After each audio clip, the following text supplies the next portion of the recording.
Ja, ich möchte Sie ganz herzlich begrüßen von Seiten der Kunst- und Kultursektion des Bundeskanzleramtes und mich ganz herzlich beim Gastgeber bedanken für die Einladung. Danke, das ist auch sehr gut inszeniert. Ja, Klimawandel. Ich denke, heute kann das jeder sehr gut spüren am eigenen Leib. Ich fürchte, das ist nur eine Andeutung, was noch zu spüren sein wird oder zu spüren sein könnte. Aber heute geht es um diese Publikation, die ich hier in den Händen halte und die dort aufliegt. After Abundance, Speculation on Climate Change in the Alps, herausgegeben von der angewandten Design Investigation, edited by Anab Jain, Thomas Geisler. Man könnte eigentlich sagen, dass Wandel, oder das ist ja ein allgemein bekanntes Wort, dass Wandel die einzige Konstante ist im Leben. Man könnte auch sagen, Veränderung ist prinzipiell positiv. Man könnte auch sagen, es gibt sogar Menschen, die glauben, man kann Veränderung managen oder organisieren. Das Wort Change Management, ich weiß nicht, wie viele Bücher es dazu gibt. Angesichts der Komplexität, des Ausmaßes und der Dringlichkeit des Wandels des Klimas, der Klimaveränderung, wird es wohl einen Paradigmenwechsel brauchen, der nicht nur das menschliche Handeln, sondern die gesamte Wahrnehmung und das menschliche Denken maßgeblich verändern wird müssen. Diese Publikation in den Händen haltend, ich würde gern bei 3 Emotionen anknüpfen. Sie erfüllt mich mit Stolz, weil ich denke, dass es ein richtiger Weg war, sozusagen bei der London Design Biennale einen österreichischen Beitrag zu gestalten und hier einzusteigen. Das war eine Entscheidung, die reiflich überlegt wurde. Sie erfüllt mich mit Begeisterung, also ich war ganz begeistert, wie ich das Buch das erste Mal gesehen habe, einfach von der Tiefe der inhaltlichen Auseinandersetzung, von Seiten der Gestaltung her. Und sie erfüllt mich auch mit Freude, weil es eine sehr gute Gelegenheit ist, wieder anzuknüpfen an die Design Biennale letzten Jahres. Ja, um wieder zum Klimawandel zu kommen, es gibt natürlich viele Möglichkeiten, dem Klimawandel zu begegnen.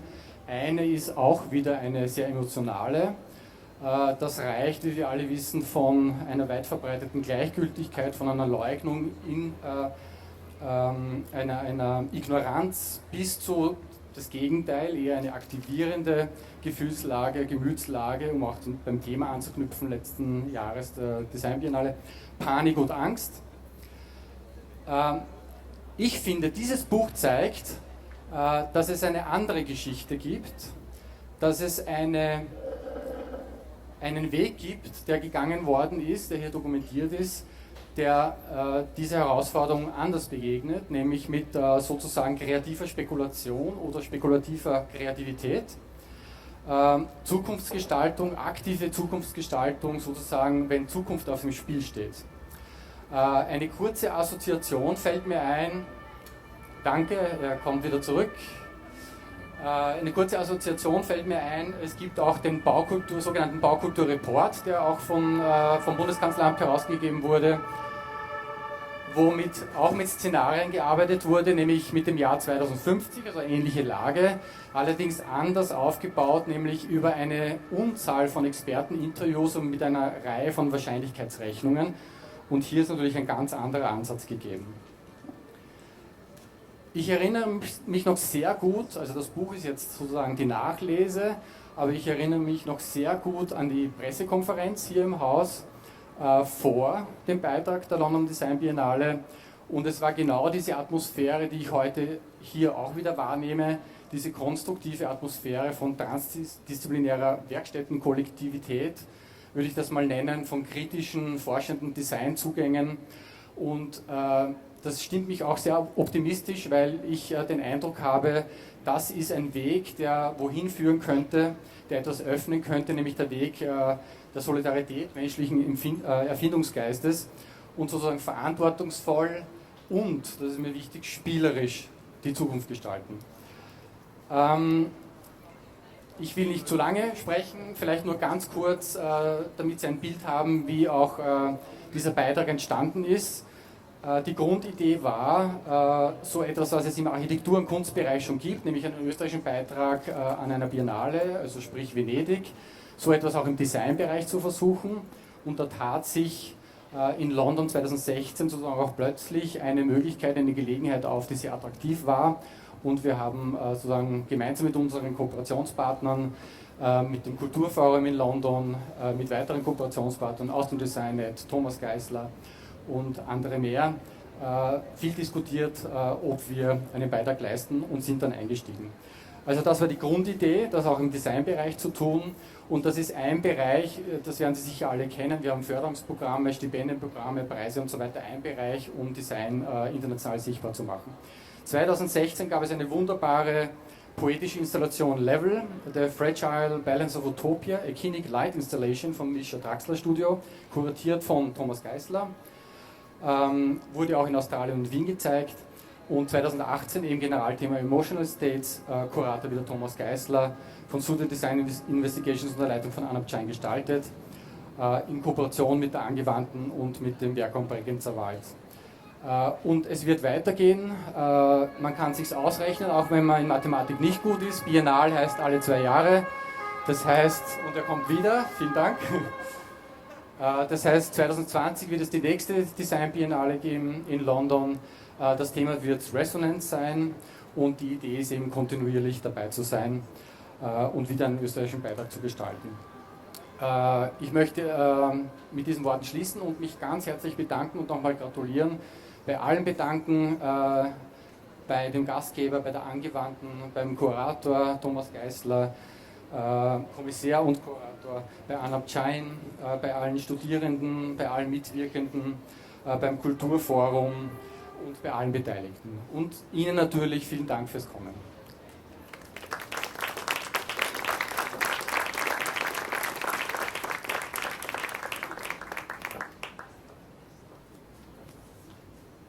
Schönen Nachmittag, mein Name ist Gerald Bast, ich bin der Rektor dieser wunderbaren Universität für angewandte Kunst.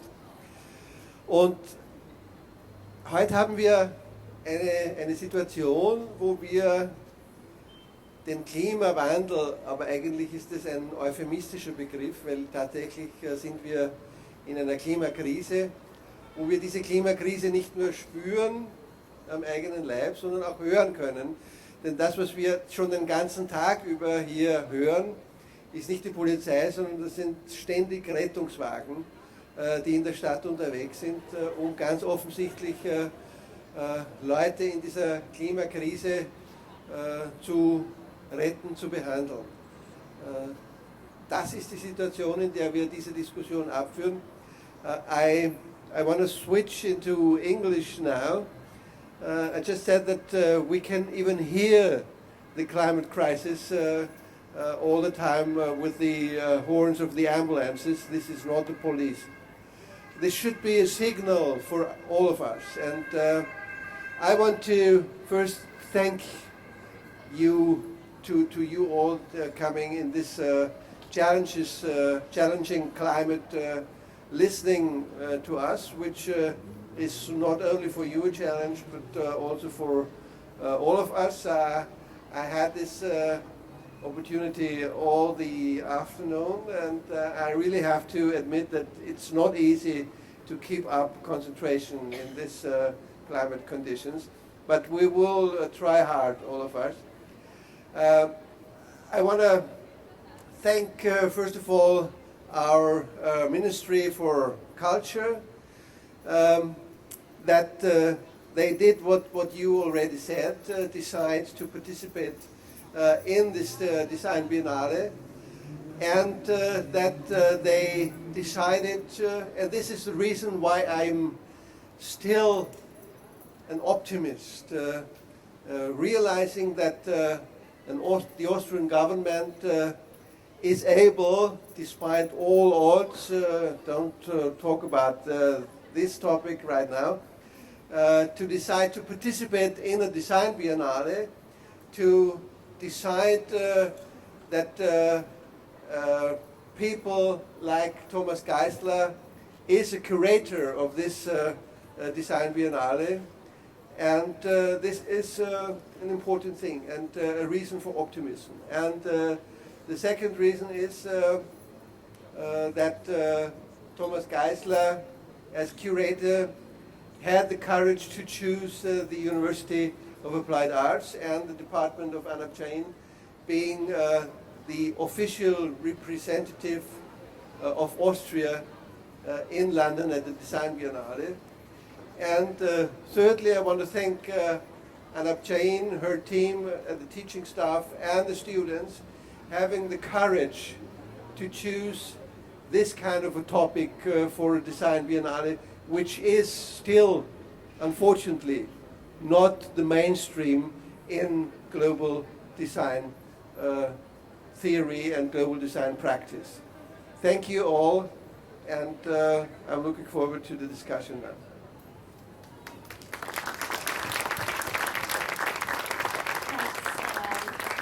Thanks, Gerald. In the true style, as I like to give talks, I prepared a deck, and it's I'm going to just take us through this journey, why this matters. I'm Anab. I'm leading the Design Investigations or Industrial Design 2 program. Even while we sit here, the world is moving into greater complexity. The constructs that form our understanding of the world are constantly changing, and we have a duty and a responsibility to address these challenges.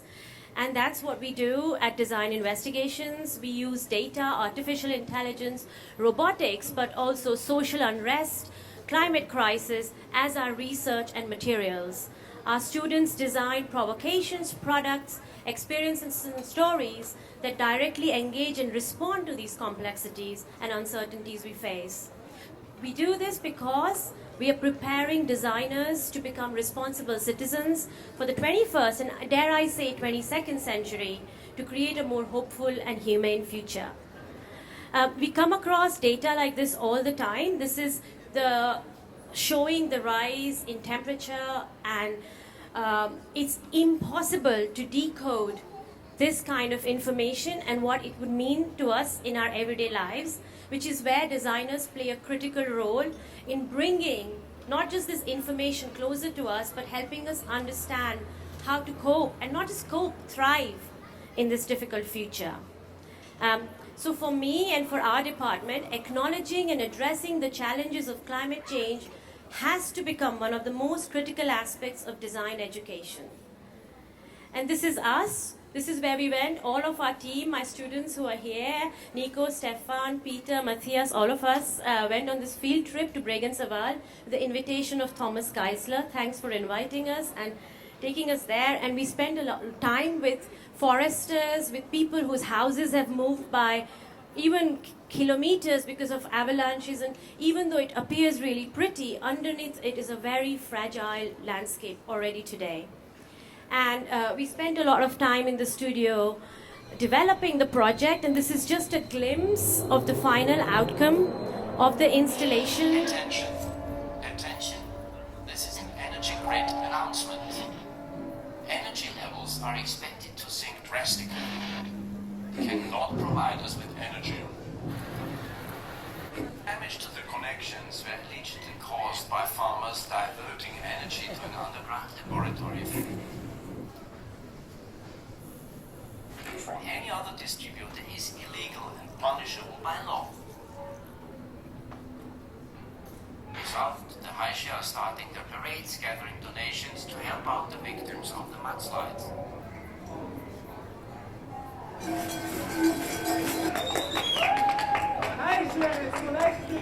cold temperature brings perfect conditions to initiate another glacier restitution session, which will be announced by the siren.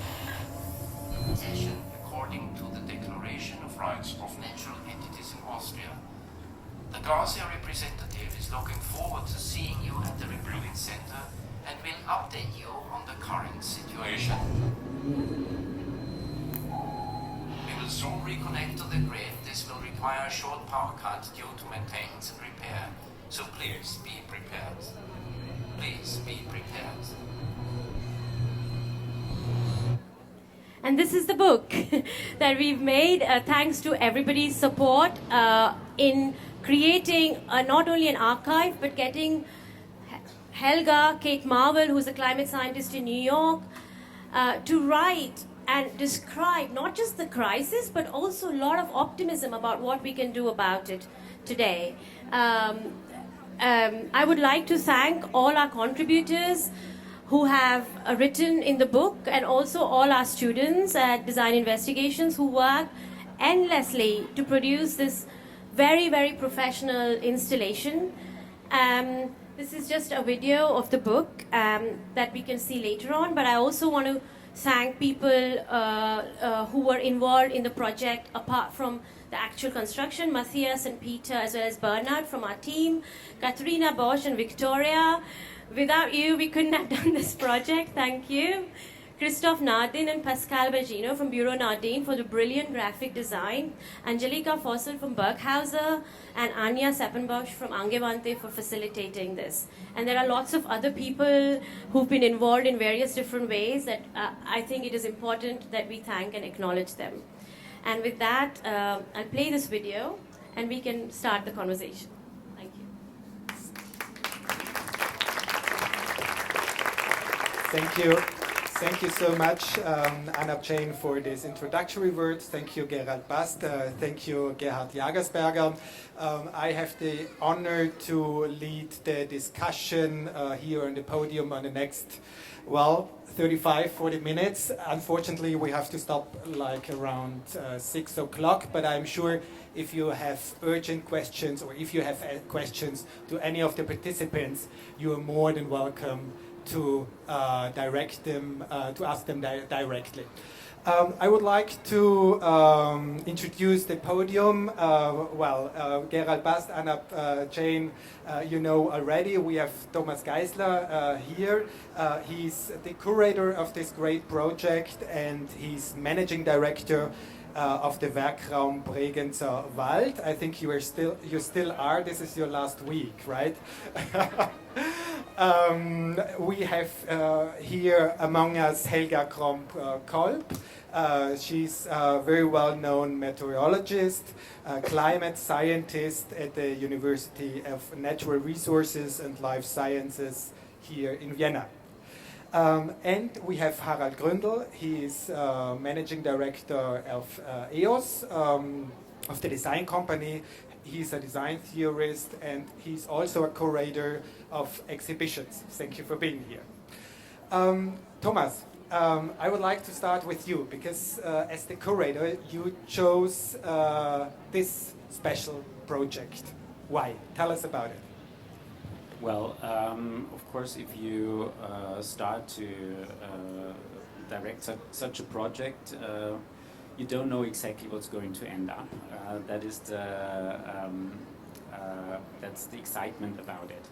But it was in my attention to use this platform of an international design biennial to address the audience with a crucial aspect. The general theme of the London Design Biennial, as Gerhard Jagersberger mentioned, was the emotional states, and of course all these kind of biennials have rather broad themes that you can fit in your projects. However, it is about how and where design addresses all kinds of needs and crucial aspects in that sense. And what I was very much interested in was to invite a design studio, a team in Austria that actually is working on the future. And this is why I addressed the University of Applied Arts. It was also within their jubilee year of 150 years, and if you're going to represent Austrian design, this is the place where a lot of design history has been written and hopefully is going to be written in the future. And I think it was very interesting also at the time that Anab was rather new at the university to invite her studio also to introduce a new design approach, which was new, in particular in the educational field here in Austria, design investigation. And of course, as Anab just mentioned, there is a central focus in her work that is addressing the climate change. For me, it was very interesting to see, how actually the future, so the students, address this issue with the methodology of design investigation. You are working in the design field for so many years already. Can you tell us a little bit more in detail what is so fascinating about this project? Why does it stand out among other projects? Well, of course, as you can imagine, such a biannual is filled with 40 projects from all around the world. And I think that is a particular stage that addresses a particular audience. So there is like an excitement of a few seconds. And the point is, how actually can you make people aware of a certain aspect, a complex aspect, within a very short amount of time?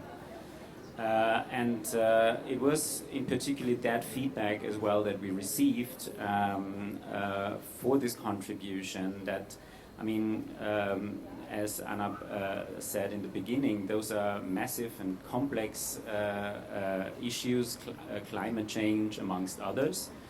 How can you, talk about this or express something on it within a few seconds? And we introduced this, or we used this sort of a narrative, a scenography, more like a stage, a movie with 5 narratives that people actually get, as also the short movie showed, a very, an insight and something that people touches, I would say, and make them actually start to think about. Anab, Thomas already introduced a key term of your methodology. It's design investigation. Can you tell us what is design investigation? What do you mean by that?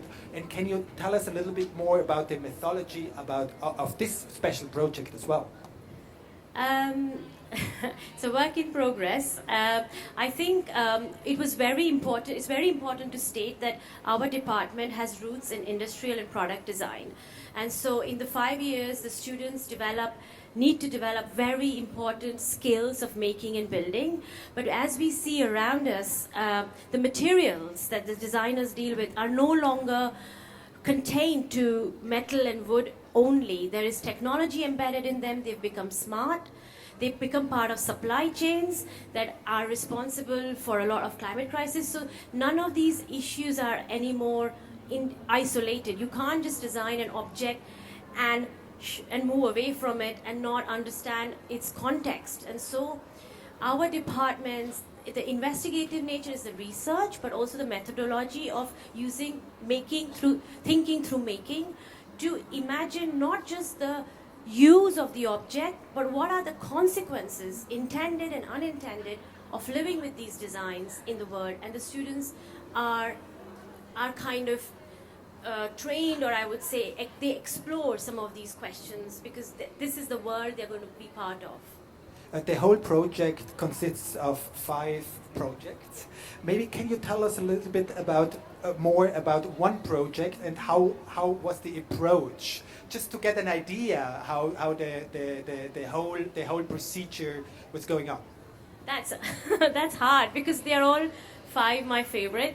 I'm just going to 1 second. Whilst I say this, I also want to put this slide up. Buy the book. In Berghauser. But so there are 5 projects. Illegal rain, the Haisha costume that you saw already. There's the idea of a glacier, which is interesting, where the students. There is recently a big court case where in New Zealand the Maori community fought for 140 years to give legal status to a river, because they do not believe that the river can be just used and abused by the human community, that the river is part of our ecological.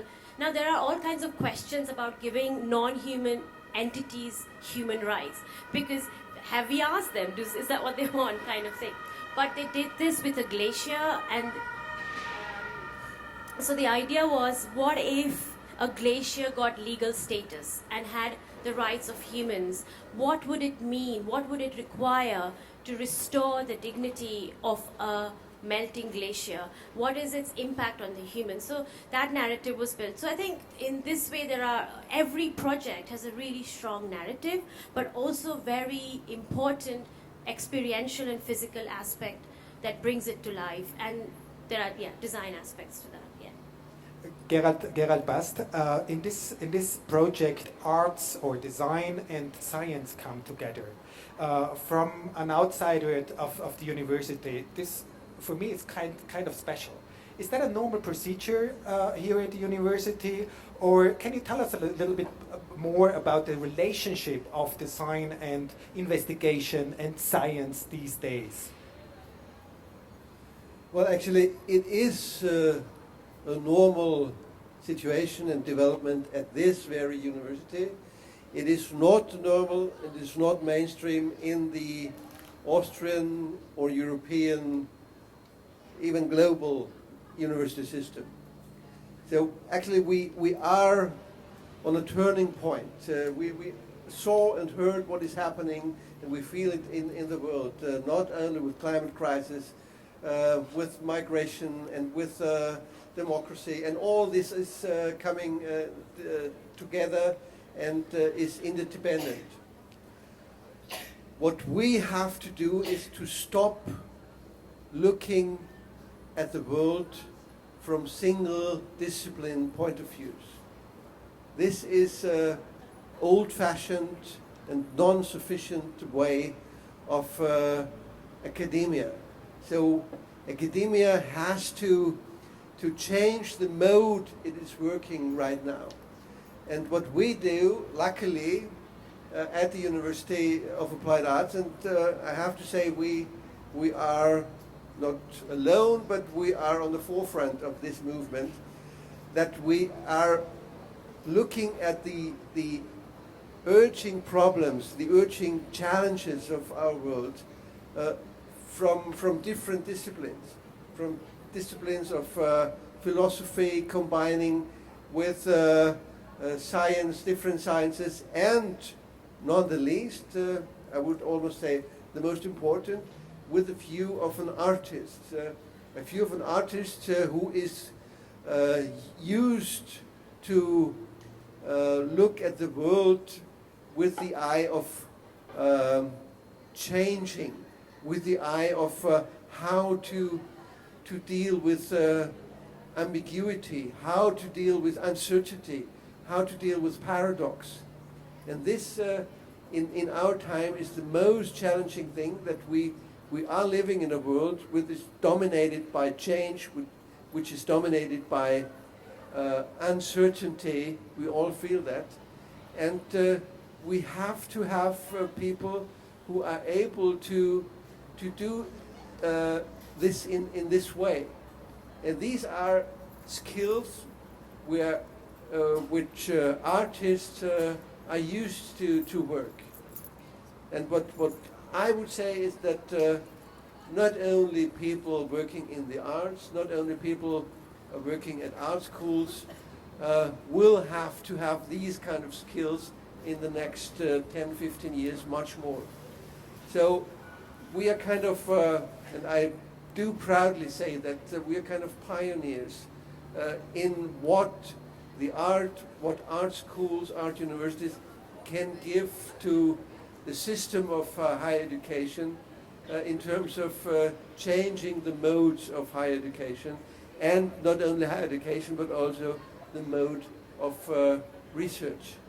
I mean, but art and science, or design and science, they are part of such different spheres. From a director's point of view, on a daily basis, what are the problems when these spheres come together, or are there any problems? What are the challenges you have to face at the university on a daily basis? But the separation between art and science is historically not that old.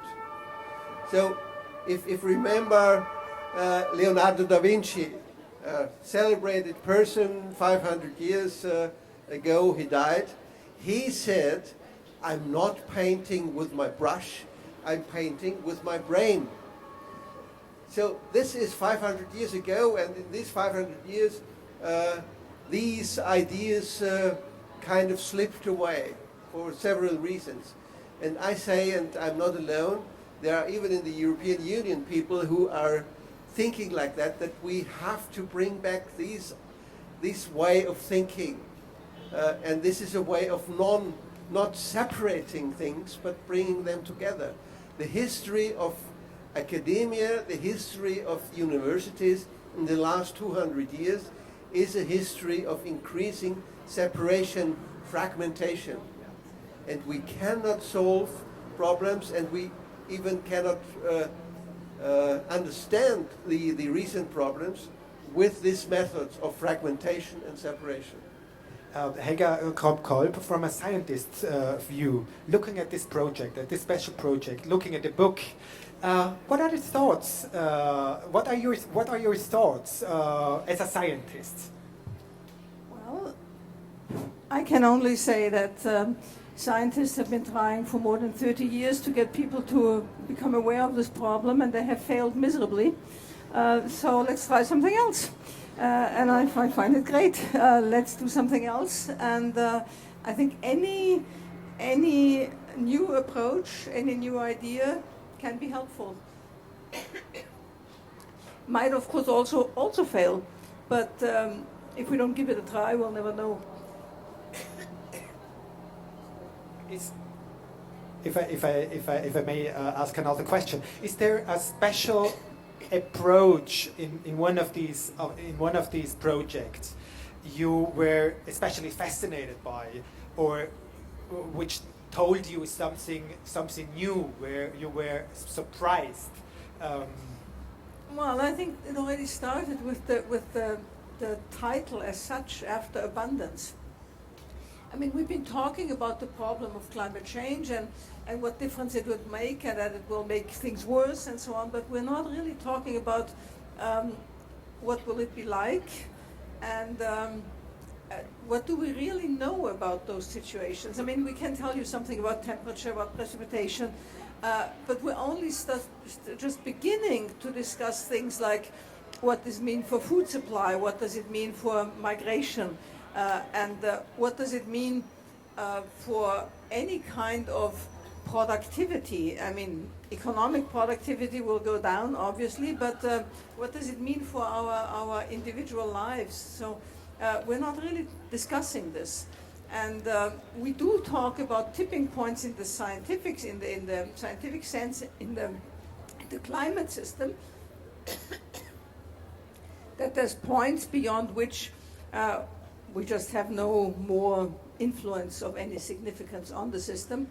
But probably the sociological tipping points will come much sooner, will come even before the climate tipping points come. And we don't discuss this because it's a different department. It's not my department, it's somebody else's department. And I think this is a real problem. Because, I mean, if you just tell somebody we're talking about the Paris Agreement, 2 degrees warming is acceptable, the question that comes back is usually something like, well, what about those 2%?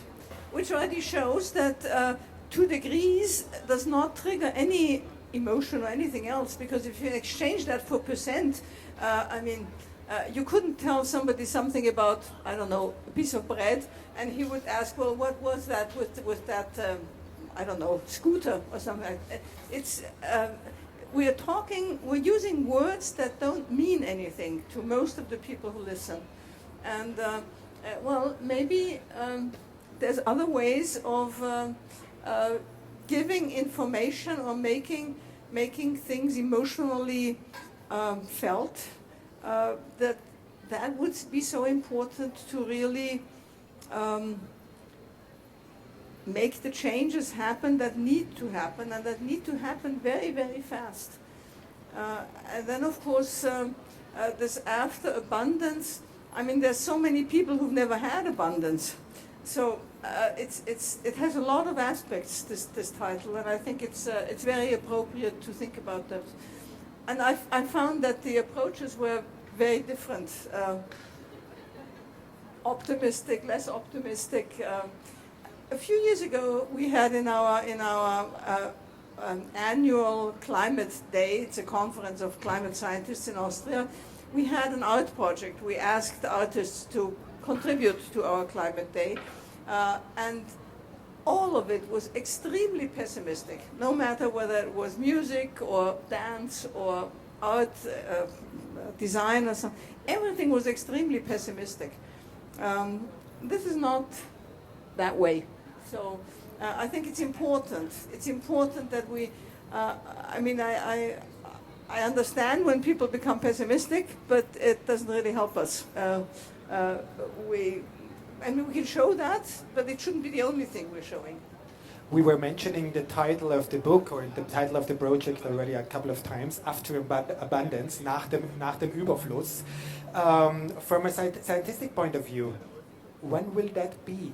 Is there a special year, or what does that trigger in your mind, and how does the world look like after abundance? I know that it's very, we are talking about the future, and you're not a horoscope, but I'm sure there are some scenarios scientists draw. Yeah, there are scenarios, but most of these scenarios are directed towards the industrialized world.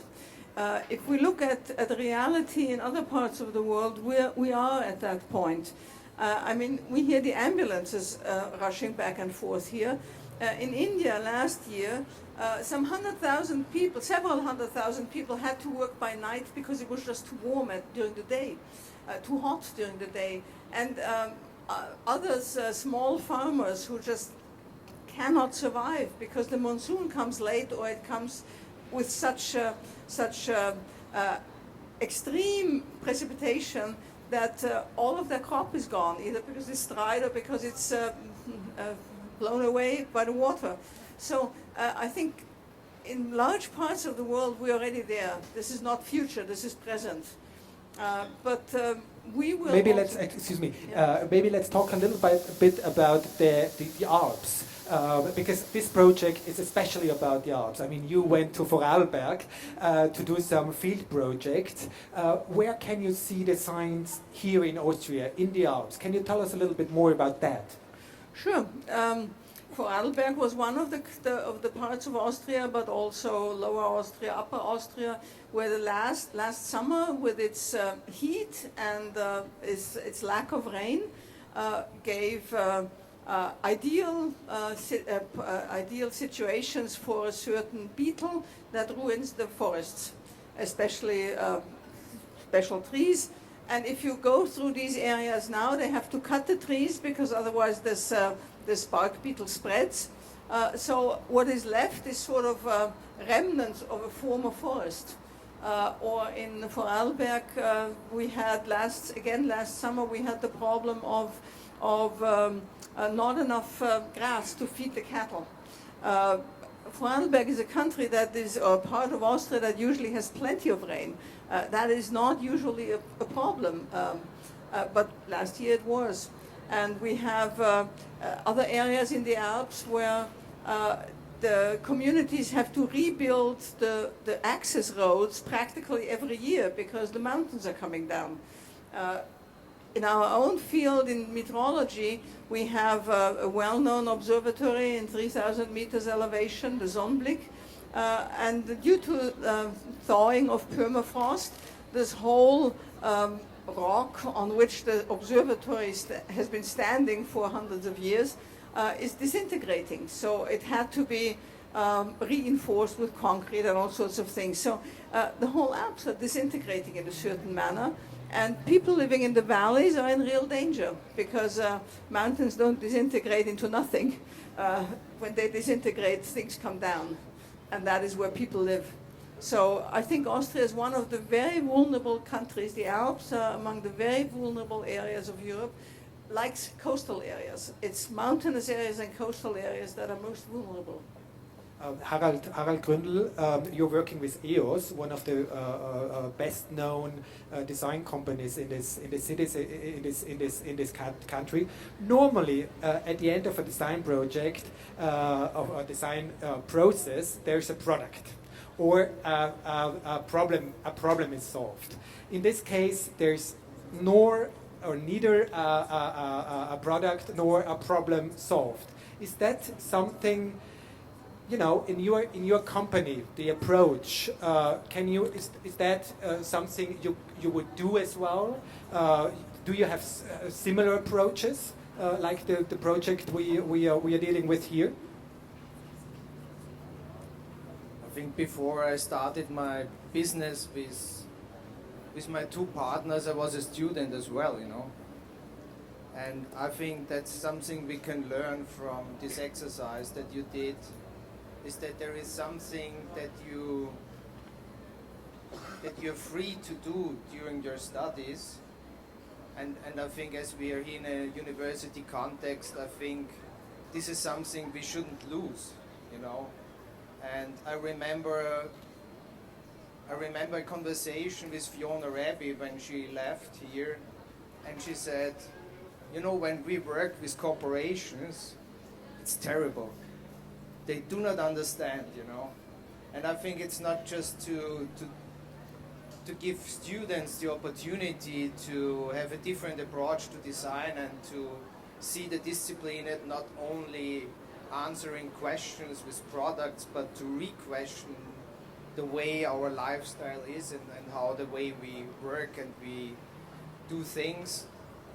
And I think that's the most difficult thing, because it starts not only being a student here, and I had the opportunity today to have a class of young children and showing them the climate change exhibition that we did in MAC. And they had absolutely no idea about climate change. They had no idea about what their consumption patterns cause. They haven't heard for the first time what a circular economy could be. This is things that you can learn to people really when they are very young, because they still are able to understand complexity. It's just our school system that makes them not stupid, but make them thinking in a very... And I think it's, of course, the opportunity of a university to create this free space, but I think it's even harder to sustain this free space in this so-called reality, which is absolutely not a reality. It's a kind of stupid idea how we consume and live our lives. And I think we need to be more radical. And I think teachers can be more radical in not giving diplomas to students which totally ignore how things should be that are future-proof. And we as practitioners, we could say no to stupid projects. Do we? And I just want to mention something, because you represent in a way the media, which is, crucial as well to bring understanding into this complexity. And I give you one very personal case, but which tells you a little bit the structure. And I've written a text for their standard with 95 theses of design, and I'm happy to show these posters by tomorrow. And the standard refused to publish it. It was the first time in my life that I wrote that was written a text which was refused by a newspaper. And we don't want to talk about all this here now, but this is really how it works. It's the industry, it's the media which is afraid of this money which comes from the industry, and we as designers, we are corrupt in a way by this money from the industry. And I think we have to overcome that and create free spaces to discuss the future. Okay, but it was not me who refused the article. Gerald Bast, please. Well, actually, what you said, what you all said, this is a matter of education. And if we say we have to change the way we are living, in the same time, at the same time, we have to say we have to change education, because it's the mindset in all the people, in the press, in the industry, in the people who are shopping around. It's the mindset we have to change. I'm sometimes getting nervous when I'm listening to the discussion in politics and also in parts of academia, which is going on in the topic of climate crisis. We have to stop discussing about, are we able to stop climate change? Under which conditions are we able to stop climate change? Or is climate change man-made or not? This is a totally ridiculous discussion. Climate change, we heard it, is here. Climate change is here right now, and we won't be able to stop it. We won't be able to reverse the situation right now. But what we have to do now in schools, at universities, is to discuss, to research on the conditions, how we will be able to live under the conditions of a climate change, of a climate catastrophe. We will have to live under totally different conditions, and we will have to adopt our way of life, we will have to adopt economy, and we will have to adopt politics to these new conditions. And if we don't succeed in adopting, we won't succeed to continue human civilization. And that's the challenge of universities, and that's the challenge of arts and artists, people who are used to think in an artist way, even without being artists. They can contribute much more than people who are involved in the strict mechanisms of economy or even the strict mechanisms of mainstream academia. I'm sorry, I have to apologize for leaving now. We are in the festival of Angewandte, and I have to go to another festival event. But thank you all for coming. Thank you, Gerald Bast, for being with us. Thank you. So several of you were mentioning the educational system, and actually I'm a little bit surprised, because I mean, just think about the Friday for Future movement, which is rooted at schools, universities. They are having so many programs about climate change. Is that not enough? Is there something going wrong, or what is going wrong with the educational system concerning climate change? I don't know who would like to answer. Well, climate change is delegated to the meteorological institutes, for instance, and not to the whole university. Or look at the school books. I was given a new atlas for schools in Austria recently, and I was given it by one of the responsible people for it, and he was very proud. He said, climate change is already in this book. And so I looked at it, and yes, where the pages on climate, where there was also something on climate change.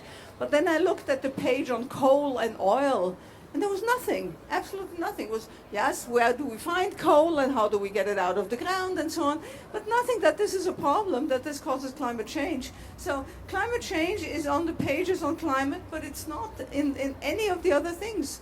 And so, I mean, that's what school children learn.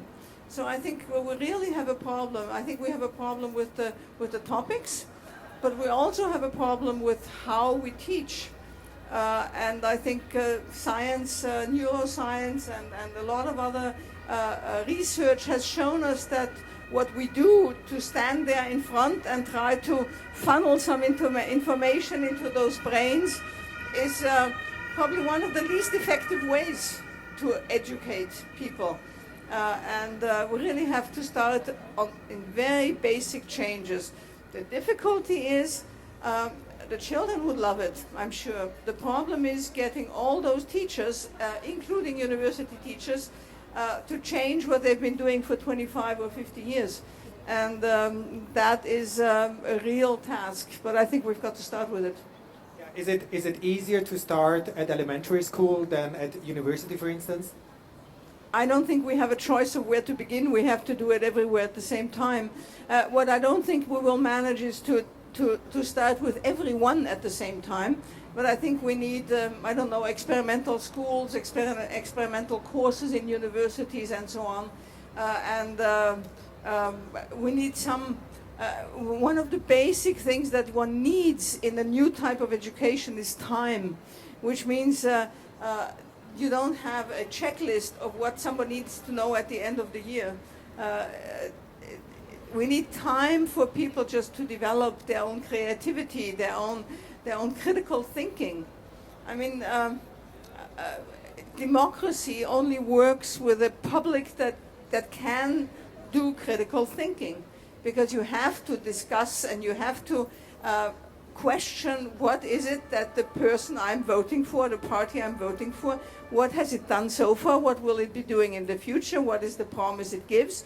And I think that is very crucial. And so far, my impression is that the decision of who people in Austria vote for is taken by, I don't know, the cuteness of the face or whatever, the smartness of whatever the person wears, and not what is the program. In fact, during the last elections, somebody was elected who never laid open what his program was.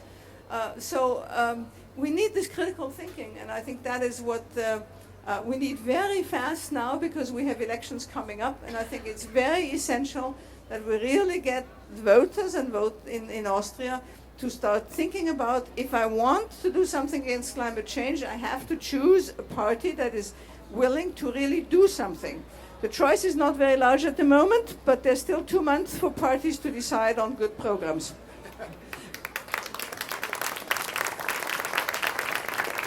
Anna, the Friday for Future movement, once again, is so big these days. How did the climate change this, or how did the climate change discussion arrive, or did the climate change discussion arrive at university from your perspective?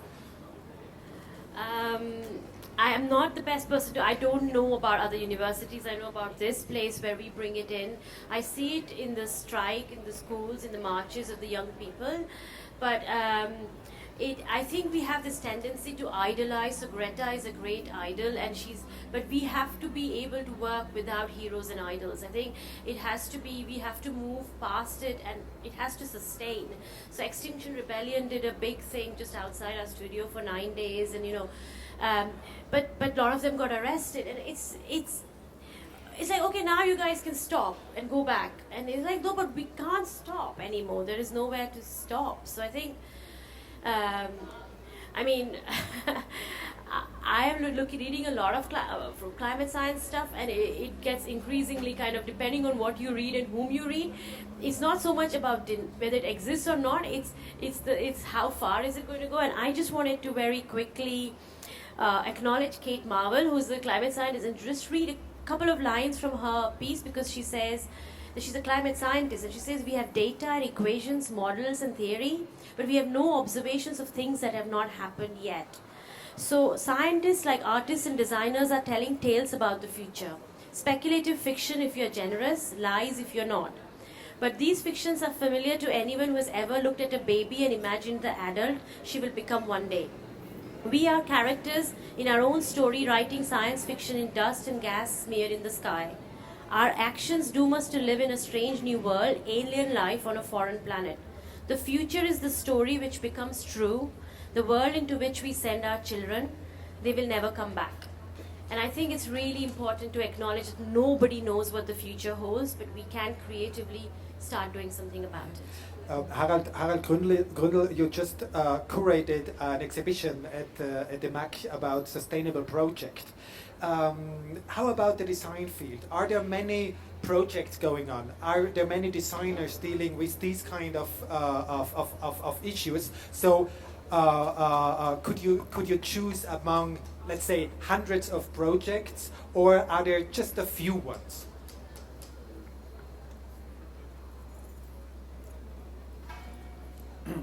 think there could be more. I think maybe what's interesting to know about the exhibition in MAC is that, you know, we are not paid to criticize industry usually, and this was for the first time that we are paid, maybe not exactly for that, but it opened the possibility to do so. And the money was given by the industry, by the Ministry of Sustainability and Tourism. As you all know, we lost the minister a couple of weeks ago. It was really on the day before the exhibition opened. So we had no opening talk of her. But I think we should really rethink how we use public money. I think it's very good that we spend our money in this kind of exhibition that you did in London. I think we also have to spend money in being more down to earth, being maybe on a Kirtag in Vorarlberg to speak about these topics. And I give you just one example of our exhibition where we show a refrigerator, which is a very everyday, a very normal everyday object, but we do not think enough about how we produce it, who is going to produce it, why it becomes waste after a couple of years, why it's so expensive to service it, why we throw it away. And we found a very easy solution for that. We build it out of wood and sheep wool, which is a very sustainable and renewable material. And we add the cooling element as an extra thing. And this would totally change the way the refrigerator industry can do their business. And it works. Yeah, it works. And I think it's very good to have a kind of long-term speculative approach in design, but maybe we have to really design this transition as well, because it needs, you know, a transition in a ritual is something where strange things going on, and I think we maybe have to be strong enough to do so. Yeah, I'm going to also shameless plug of our students' work right on the ground floor. If you all leave here, go right there, and you'll not only see the Haisha costumes, but also some very down-to-earth projects where some of these transitions are happening. So yeah, my shameless plug.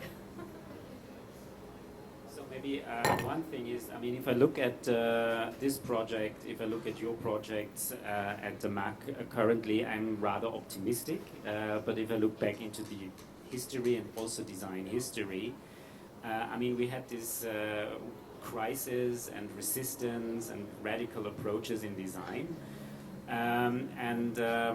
I just wonder what makes the resistance or the critical thinking today more sustainable in thinking than the ones we had at the end of the 19th century, at the mid-20th century. And also, I can imagine that, you know, looking back into the history of your research, I mean, there have been times where it was very urgent, and now it comes back. I heard a little bit the frustration that you said. Usually it's rather pessimistic, but now you say with this approach that derives from an artistic background, maybe it's just another try. So I don't know, maybe that's something, you working on this resistancy and also on this sustainable thinking for a future generation of designers. You know, what, I mean, that was also a critical question Harald was rising on the way here is, where is design and, you know, what can it do?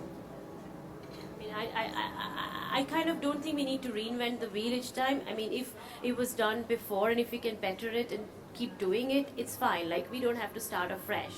We just have to build. I'm happy to go back and reference the 19th century or the 16th century start of democracy to kind of catalyze action today. So some of the projects that our students did are actually around future of democracy in the space.